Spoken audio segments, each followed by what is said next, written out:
This exam application tutorial is on the topic of energy resources. The question for 6 marks: compare the use of hydroelectric power and solar power for the large-scale generation of electricity. So, generating electricity for the masses, not just a local site. How do both these systems produce electricity? So that's what we have to address first, and then discuss the advantage and disadvantages of each. So firstly, hydroelectric power uses water stored in a dam at a height.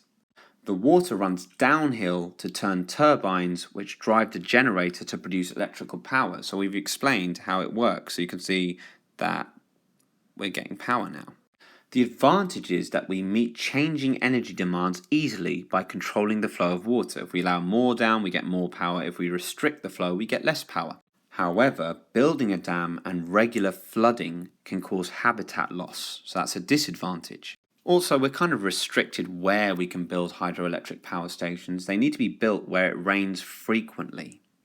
Solar power uses solar cells installed on houses to convert solar energy into electricity, so solar energy or light energy into electrical energy. However, the question wants the use for large scale, and solar power or solar panels only produce electricity on a small scale, enough for the house. However, solar power is very reliable in sunny areas, but is only effective during the daytime, not at night.